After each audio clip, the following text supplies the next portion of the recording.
Hello hi friends, ಹೇಗಿದ್ದೀರಾ? ಚೆನ್ನಾಗಿದ್ದೀರಾ ಅಂದ್ಕೊತೀನಿ. ನಾನು ಕೂಡ ಚೆನ್ನಾಗಿದ್ದೀನಿ. ಇದು ಸೋಮವಾರದ ವ್ಲಾಗ್ ಆಗಿರುತ್ತೆ. ಬೆಳಗಿನ ತಿಂಡಿಗೆ ಪೂರಿ ತರಕಾರಿ ಸಾಗು ಮಾಡ್ಕೊಳ್ಳೋಣ ಅಂತ ಮಾಡ್ಕೊತಾ ಇದ್ದೀನಿ. ನಾನು ಮಕ್ಕಳು ಪೂರಿ ಸಾಗು ಮಾಡಿಕೊಡು ಅಂತ ಹೇಳ್ತಾಯಿದ್ರು, ಹಾಗಾಗಿ ಮಾಡೋಣ ಅಂತ ಮಾಡ್ತಾಯಿದ್ದೀನಿ. ಏನೆಲ್ಲ ಹಾಕ್ಕೊತೀನಿ ನೋಡ್ಕೊಳ್ಳೋಣ ಬನ್ನಿ. ಇಲ್ಲಿ ಒಂದು ಸ್ವಲ್ಪ ಬೀನ್ಸ್ ಕಟ್ ಮಾಡಿ ಸೈಡಿಗೆ ಎತ್ತಿಟ್ಕೊತಾ ಇದ್ದೀನಿ. ಅದಾದ ನಂತರ ಚಿಕ್ಕ ಚಿಕ್ಕ ಒಂದು 3 ಕ್ಯಾರೆಟ್ ಹಾಕ್ಕೊತೀನಿ,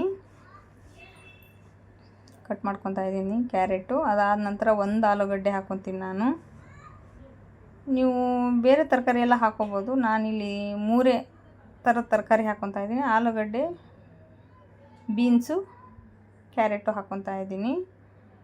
ಬೇಕಾದರೆ ಬಟಾಣಿ ಹಾಕ್ಕೋಬೋದು, ಬೇಡ ಆದರೆ ಬಿಡ್ಬೋದು. ನನಗೆ ಬಟಾಣಿ ಇಷ್ಟ ಇಲ್ಲ, ಹಾಗಾಗಿ ಹಾಕ್ತಾಯಿಲ್ಲ. ನಮ್ಮ ಮನೇಲಿ ಇಷ್ಟಪಡಲ್ಲ ಬಟಾಣಿ ಹಾಕಿದರೆ. ಅದನ್ನ ತರಕಾರಿ ತೊಳೆದ್ಬಿಟ್ಟು ಕುದಿಯೋಕೆ ಇಡ್ತಾ ಇದ್ದೀನಿ. ನಾನು ಇಲ್ಲಿ ಒಂದು 5 ಈರುಳ್ಳಿ ಕಟ್ ಮಾಡ್ತೀನಿ ನಾನು ಸಾಗುಗೆ. ಮಕ್ಕಳು ಏನು ಕೇಳ್ತಾರೆ ಅದು ಮಾಡಿಕೊಡ್ಬೇಕು ಅಲ್ವಾ, ಹಾಗಾಗಿ ಅವ್ರಿಗೆ ಖುಷಿಯಾಗಿರುತ್ತೆ, ನಮಗೂ ಖುಷಿಯಾಗುತ್ತೆ. ಮಕ್ಕಳು ಖುಷಿ ಇದ್ದರೆ.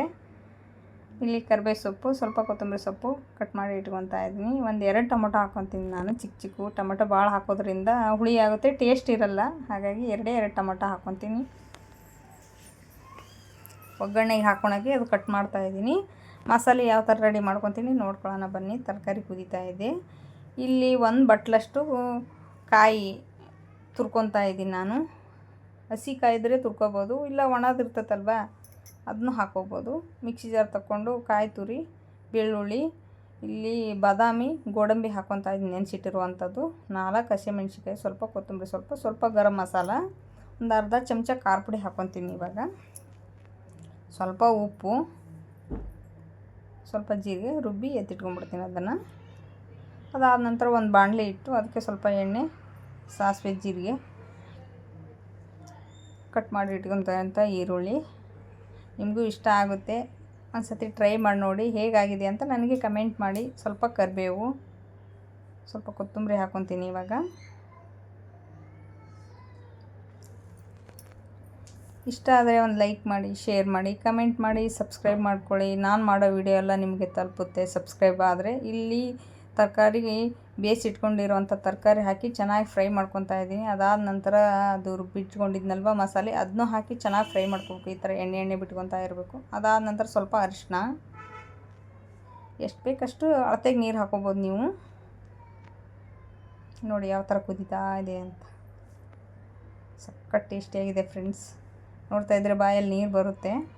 ಅದಾದ ನಂತರ ಇಲ್ಲಿ ಪೂರಿಗೆ ಏನೆಲ್ಲ ಬೇಕು ನೋಡ್ಕೊಳ್ಳೋಣ ಬನ್ನಿ.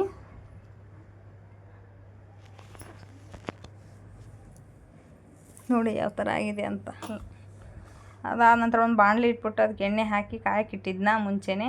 ನಮ್ಮ ತಂಗಿ ಪೂರಿ ಊದ್ಕೊಡ್ತಾ ಇದ್ಲು, ಒಂದೊಂದಾಗೆ ಬಿಡ್ತಾ ಇದ್ದೀನಿ. ನೋಡಿ ಪೂರಿ ಯಾವ ಥರ ಬರ್ತಾಯಿದೆ. ನಾನು ಮೈದಾ ಒಳಗೆ ಪೂರಿ ಮಾಡಲ್ಲ, ಗೋಧಿ ಹಿಟ್ಟಲ್ಲೇ ಪೂರಿ ಮಾಡೋದು ನಾನು. ಯಾಕಂದರೆ ಮಕ್ಕಳು ತಿನ್ನೋದಲ್ವ, ಮಕ್ಕಳಿಗೆ ಜೀರ್ಣ ಆಗಲ್ಲ ಮೈದಾದಲ್ಲಿ ಮಾಡಿಕೊಟ್ರೆ, ಹಾಗಾಗಿ ನಾವು ಗೋಧಿ ಹಿಟ್ಟಲ್ಲೇ ಪೂರಿ ಮಾಡ್ಕೊಳೋದು. ನೋಡಿ ಯಾವ ಥರ ಬರ್ತಾಯಿದೆ. ಬನ್ನಿ ಟೇಸ್ಟ್ ಮಾಡೋಣ ಹೇಗಿದೆ ಅಂತ. ಸೂಪರಾಗಿದೆ. ಮತ್ತೆ ಸಿಗ್ತೀನಿ ನೆಕ್ಸ್ಟ್ ವ್ಲಾಗಲ್ಲಿ. ಇಷ್ಟ ಆದರೆ ಲೈಕ್ ಮಾಡಿ.